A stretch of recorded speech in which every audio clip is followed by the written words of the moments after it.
السؤال ديالك. شكرا كافو يا مو. عاود السؤال ديالك ان شاء الله نجاوبك باذن الله يا ابو نواف. عاود السؤال ديالك. شكرا لك. شكرا يا امي. نبيل شكرا لك. خطيب شكرا. امونه تحياتي امونه. طرحوا السؤال ديالكم اخوتي اللي كيصيفطونا هديات ان شاء الله نجاوبكم باذن الله وقوتي في اقرب وقت ممكن. نشوفوا السؤال ديال امونه.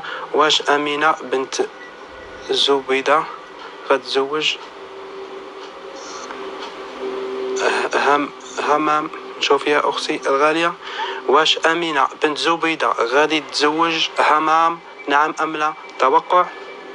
نعم اختي كما كتشوفي ان شاء الله غتزوج باذن الله وقوته يا اختي الغاليه. مرحبا مرحبا بالخوت كاملين. مرحبا بكم اخوتي. ان شاء الله استمروا معنا وكبسوا بارطاجيو ان شاء الله كامله غادي نجاوبكم على التوقعات ديالكم اخوتي.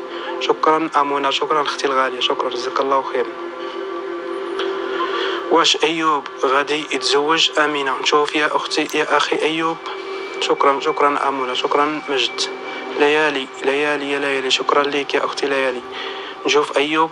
واش ايوب غادي يتزوج اميمه؟ نشوف السؤال ديالك يا اخي ايوب. واش ايوب غادي يتزوج اميمه، نعم ام لا؟ التوقع. واش ايوب غادي يتزوج؟ نعم يا اخي ايوب كما كتشوف غادي يتزوج اميمه باذن الله وقوته. خذ كلشي يكبس ويبارطاجي لاننا كنجاوبكم على التوقعات ديالكم باذن الله وقوته. شكرا اختي. شكرا جزاك الله خيرا. شكرا اختي. شكرا. واش رضا غادي ينتقل بالبوليس؟ واش رضا غادي ينتقل في البوليس؟ نشوف يا اخي رضا. واش رياض غادي ينتقل للبوليس، نعم ام لا؟ التوقع. نعم يا اخي رضا كما كتشوف غادي ينتقل باذن الله. التوقع ديالك ضعيف ولكن ان شاء الله غادي تمشي الى البوليس باذن الله وقوته.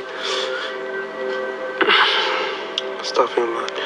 واش عبد الرحمن غادي يمشي لاوروبا؟ نشوف يا اخي ياسين. واش عبد الرحمن غادي يمشي لاوروبا، نعم ام لا؟ التوقع. لا يا اخي الكريم كما كتشوف التوقع ديالك كيقول لك انه يا اخي العزيز للاسف ما غتمشيش هاد الساعه.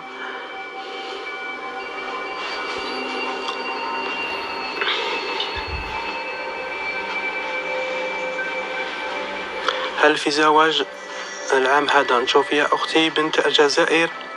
شكرا امونه. شكرا لك. واش بنت الجزائر واش عندها زواج هذا العام، نعم ام لا؟ توقع. نعم اختي كما كتشوفي التوقع ديالك كيقول لك نعم يا اختي الغاليه عندك زواج هذا العام باذن الله وقوته. كافو اختي كافو.